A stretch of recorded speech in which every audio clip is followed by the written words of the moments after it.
આજે આપણે જાણીશું વાસ્તુ ટિપ્સ. એવું શું કરવાથી આપણા ઘરના વાસ્તુ દેવતા આપણા ઉપર આશીર્વાદરૂપ બને છે?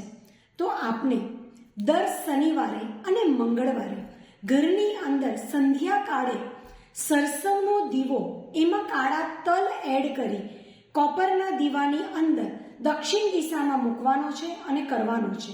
એની બાજુમાં એક પાણીનો ગ્લાસ મૂકવાનો છે. ત્યારબાદ એક ધૂપ કરવાનું છે. ગાયનું છાણું લેવાનું છે. ગાયના છાણાની ઉપર આપણે ઘીથી સ્વસ્તિક બનાવવાનો છે. તેને ગેસ ઉપર ગરમ કરી અને એની ઉપર કાળા તલ, પીળા સરસવ, 5 લવિંગ, તજ અને 5 એલચી પધરાવી આખા ઘરની અંદર તેનું ધૂપ આપણે આપી દેવાનું છે. અને જ્યારે પણ એ ધૂપ આપણે દરેક ખૂણામાં આપીએ છીએ ત્યારે હનુમાન ચાલીસા બોલવાની છે.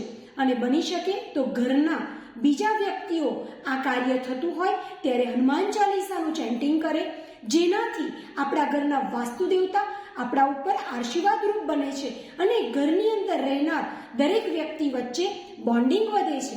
Thank you.